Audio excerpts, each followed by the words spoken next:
Assalamualaikum warahmatullahi wabarakatuh. Alhamdulillah, pada kesempatan ini kita bisa melanjutkan perkuliahan kita yang merupakan lanjutan dari pertemuan sebelumnya.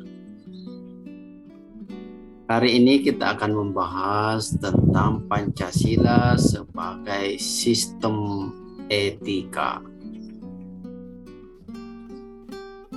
Ada beberapa hal yang ingin kita bahas. Yang pertama, pengertian etika. Etika itu berasal dari bahasa Yunani, ethos. E-T-H-O-S, ethos. Kata ini diartikan sebagai kebiasaan, adat, cara bertindak, atau karakter. Nah, kemudian etika ini dalam perkembangannya dia menjadi ilmu cabang dari filsafat, yang mana etika ini mempelajari tentang perilaku manusia, tingkah laku manusia. Dia ingin membahas lebih jauh kita sebagai manusia ini, bagaimana kita harus hidup, bagaimana kita menjalani hidup ini, bagaimana kita bertindak dalam kehidupan ini. Itu yang dibahas di dalam ilmu etika. Dan dia ingin membahas kenapa kita harus berbuat seperti ini, kenapa kita harus bertindak begitu, kenapa begini dan begitu. Itulah sekilas pengertian tentang etika. Kemudian kita berlanjut ke yang kedua, yaitu moral. Apakah etika dan moral itu sama atau berbeda? Kalau etika tadi berasal dari bahasa Yunani, sedangkan moral ini dari bahasa Latin, yaitu kata moris, mos atau moris. Ternyata moris ini atau moral ini itu artinya sama dengan etika tadi, ethos, yaitu kebiasaan, adat, cara bertindak atau karakter. Sehingga etika dan moral itu sinonim, artinya sama. Bisa kita ganti etika dengan moral, moral kita ganti dengan etika, artinya sama. Namun dalam perkembangannya ada yang membedakan. Ada yang mengatakan kalau etika itu didasarkan pada akal budi dan pijakannya adalah akal, rasionalitas. Sedangkan moral itu didasarkan didasarkan pada akal budi, juga didasarkan pada wahyu, didasarkan pada ajaran agama.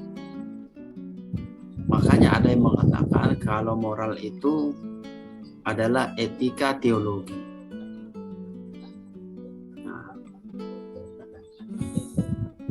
Itulah etika dan moral, sama-sama berarti adat, kebiasaan, karakter, atau cara bertindak. Meskipun ada yang membedakan, kalau etika itu didasarkan pada akal budi, sedangkan moral didasarkan pada ajaran agama atau wahyu. Sehingga dikatakan moral adalah etika teologi. Baik, kita beranjak kepada topik selanjutnya, ini etika dan agama. sekarang kita membahas etika dan agama. Jadi agama itu kan berdasarkan wahyu. Wahyu itu bersifat mutlak, kebenarannya mutlak.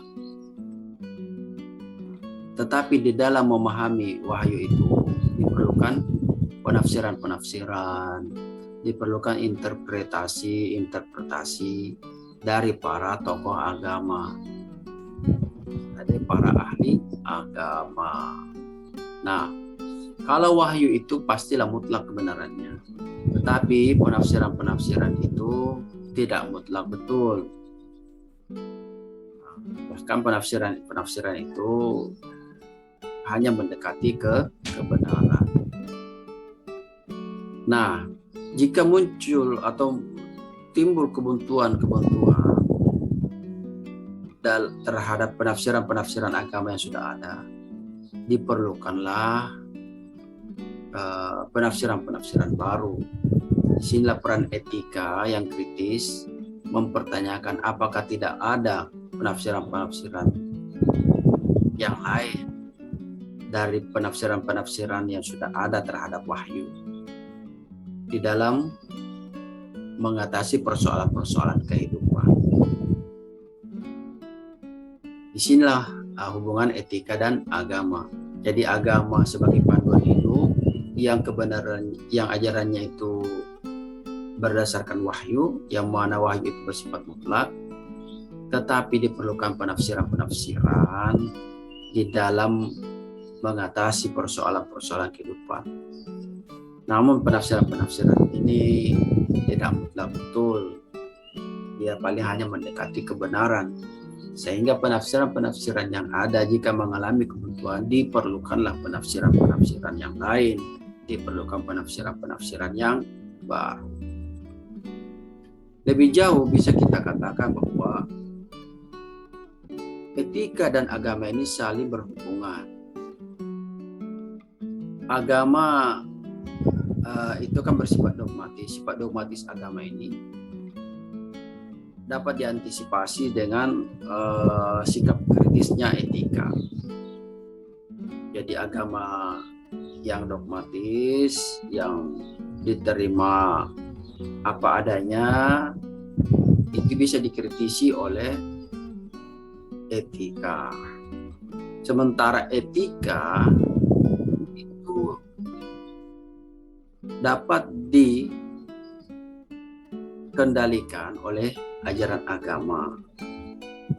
Etika yang kritis tanpa batas itu bisa dibatasi oleh ajaran agama. Jadi bisalah kita berkritis, kritis bebas, tetapi kebebasannya itu dibatasi oleh ajaran agama. Agama dibatasi oleh wahyu, sepanjang tidak bertentangan dengan agama. Jadi etika dan agama saling berhubungan. Baik, sekarang kita membahas etika dan hukum.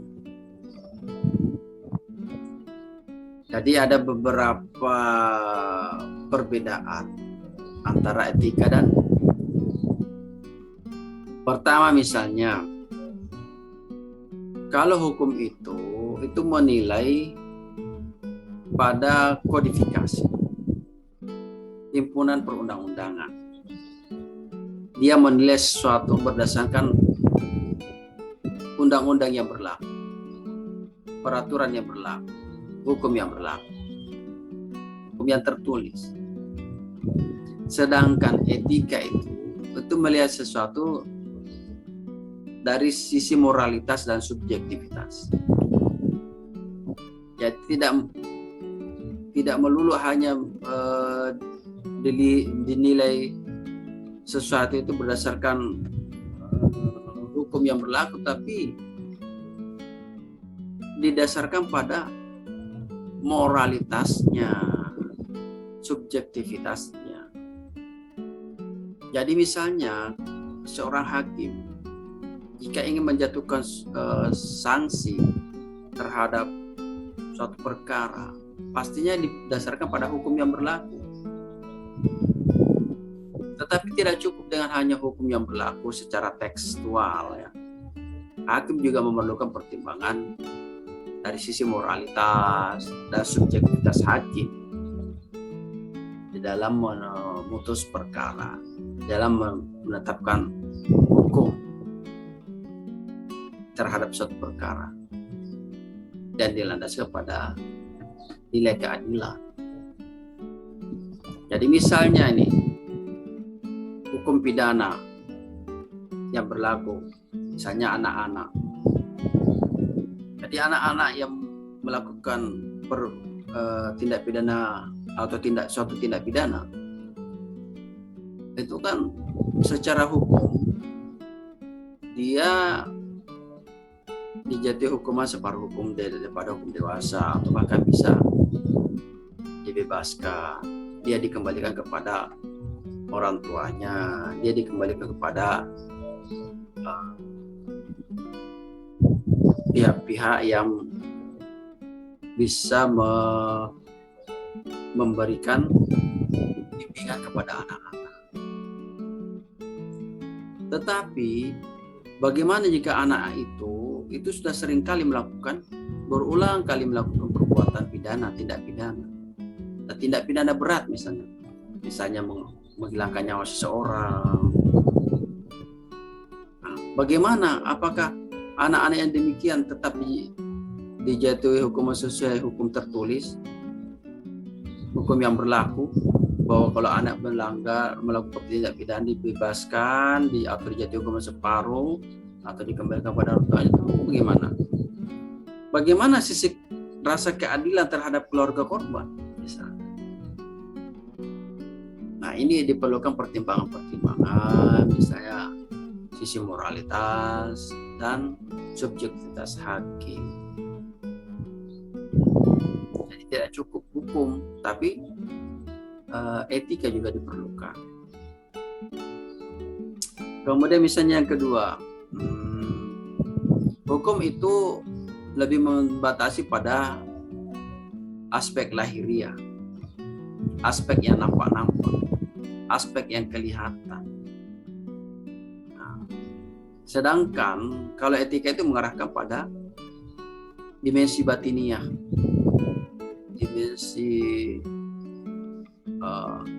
spiritual, atau dimensi spirit yang melatar belakangi ke suatu peristiwa, suatu perkara. Jadi misalnya ada pencurian, ada perkara pencurian, hukum menilainya yang terlihat mencuri sekian. Nah, pelakunya ini. Tapi etika melihatnya batiniah, spiritnya apa yang melatar belakangi pencurian itu. Apakah dia mencuri itu karena keadaan normal saja, artinya memang sudah wataknya pencuri dia itu, atau pencuri itu terpaksa misalnya karena dia misalnya mencuri makanan misalnya ya, atau mencuri uang kalau misalnya untuk membeli makanan karena terpaksa, dia tidak punya makanan yang harus dimakan. Kalau tidak makan misalnya diganggu, bisa mati kelaparan. Memang tidak ada yang menolongnya, tidak ada yang bisa dimakan, tidak ada yang bisa membantunya, terpaksa dia mencuri misalnya.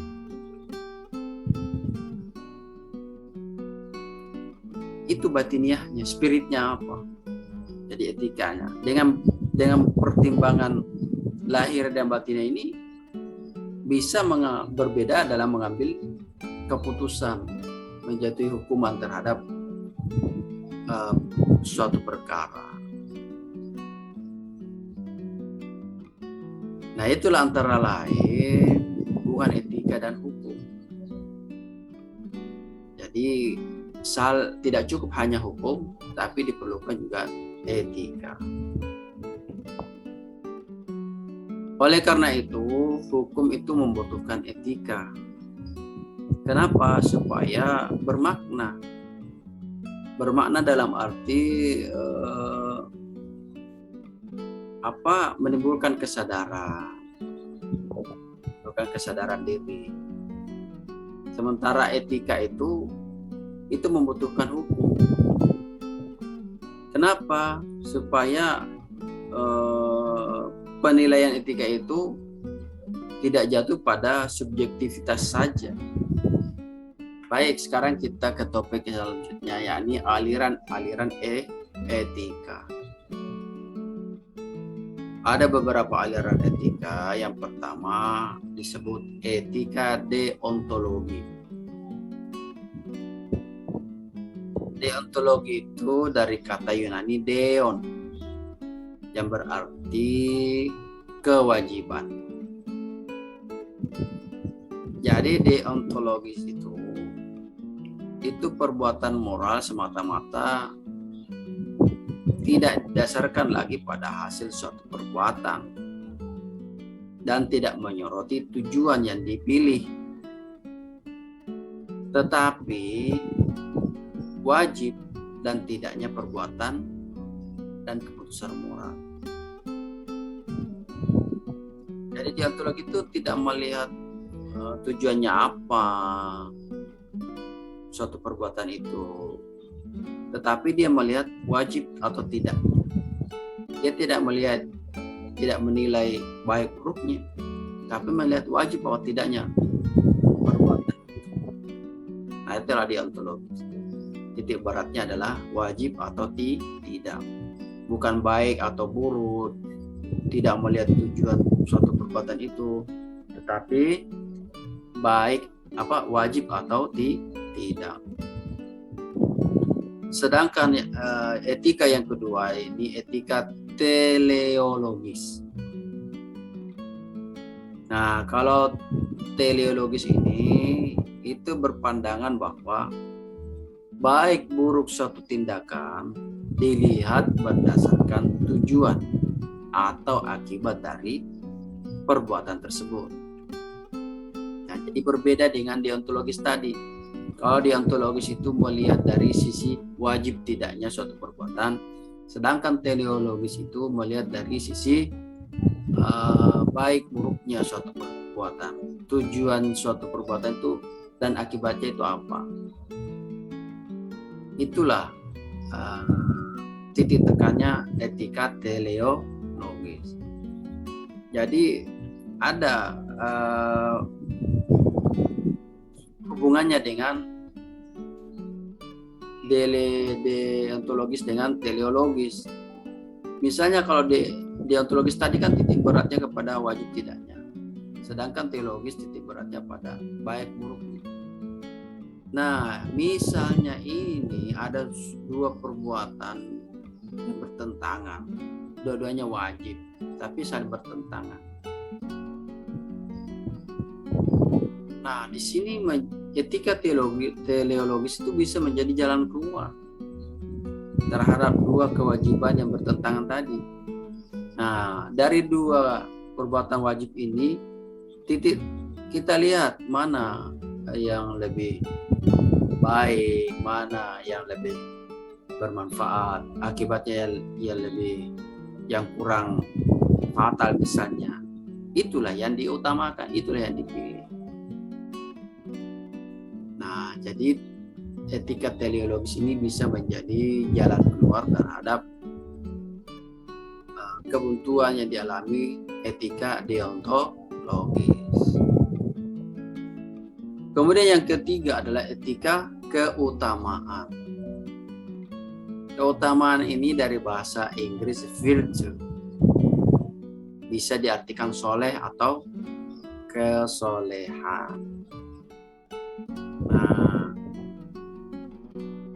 Aristoteles itu pernah menyatakan bahwa keutamaan itu adalah sifat karakter yang nampak dalam tindakan kebiasaan setiap hari, setiap saat.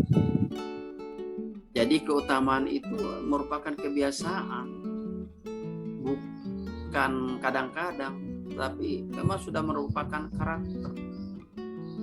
Maka kalau ada orang yang berbuat sesuatu kadang-kadang dilakukan, kadang-kadang tidak, itu belum menjadi keutamaan, belum menjadi virtu, belum menjadi saleh, belum menjadi kesolehan. Jadi disebut virtu itu atau keutamaan itu adalah sudah menjadi karakter, kebiasaan yang dilakukan setiap saat, setiap waktu, bukan kadang-kadang lagi. Itulah etika keutamaan. Baik, sekarang kita ke etika yang keempat, yakni etika Pancasila. Nah, ini yang paling penting bagi kita sebagai bangsa Indonesia. Jadi etika Pancasila itu mengharuskan kita sebagai masyarakat Indonesia, sebagai manusia Indonesia untuk bertindak, berperilaku sesuai dengan nilai-nilai Pancasila. Nilai-nilai Pancasila itu dalam bingkai nilai ketuhanan, nilai kemanusiaan, nilai persatuan, nilai permusyawaratan, dan nilai keadilan. Jadi kita masyarakat Indonesia berperilaku tidak boleh mengesampingkan nilai ketuhanan, tidak boleh menafikan nilai-nilai agama. Kita harus berperilaku menjunjung tinggi nilai-nilai ketuhanan. Demikian pula nilai kemanusiaan. Kita harus menghargai martabat manusia, menghormati harkat manusia, siapapun dia. Karena kita ini manusia Pancasila yang harus berperilaku menjunjung tinggi nilai-nilai kemanusiaan. Demikian pula nilai persatuan. Masyarakat Indonesia menghormati, memegang teguh nilai persatuan. Tidak boleh kita hidup terpecah belah. Kita harus menjauhkan perpecahan. Kita harus memelihara nilai-nilai persatuan. Kemudian demikian pula permusyawaratan. Kita berperilaku senantiasa menghormati pendapat orang lain. Kita harus mengedepankan kesepakatan, permufakatan, permusyawaratan. Di dalam mengambil keputusan, kita mengedepankan permusyawaratan. Dan kita harus berperilaku, bertindak sesuai dengan kesepakatan. Bukan mengedepankan egosentris, egoisme, mengedepankan kepentingan pribadi, tetapi kepentingan bersama sesuai dengan hasil musyawarah. Kemudian misalnya juga nilai keadilan. Kita harus mengedepankan nilai-nilai keadilan. Nilai keadilan untuk semua, untuk seluruh rakyat Indonesia. Bukan nilai keadilan untuk golongan tertentu. Bukan nilai keadilan untuk kalangan tertentu, keluarga tertentu, tetapi keadilan untuk seluruh rakyat Indonesia. Nah, di dalam melaksanakan etika Pancasila ini, itu dibutuhkan norma hukum dan norma moral. Pancasila untuk dijabarkan, untuk dilaksanakan, dijabarkan dalam norma hukum. Secara eksplisit dituangkan dalam bentuk perundang-undangan, dalam peraturan-peraturan. Nah, itulah penjabaran dari nilai-nilai Pancasila. Kita berperilaku sesuai dengan nilai-nilai Pancasila yang dituangkan dalam norma hukum, dalam bentuk perundang-undangan. Tetapi tidak cukup hanya norma hukum, dibutuhkan juga norma moral. Norma moral ini menjadi pijakan dasar dalam pelaksanaan norma hukum sebagai tertib hukum. Karena norma hukum dan norma moral ini itu semuanya menginginkan masyarakat ini terwujud masyarakat yang adil, menjadi norma hukum, norma moral, menghendaki masyarakat yang adil dalam seluruh aspek kehidupan. Nah, itulah etika Pancasila. Namun dalam konteks norma-norma yang ada di dunia ini atau etika-etika yang ada di dunia ini, Pancasila tidak mengesampingkan, tidak memposisikan dirinya bertentangan atau berbeda dengan etika-etika yang ada di dunia. Sebenarnya Pancasila itu merangkum etika-etika yang ada. Misalnya etika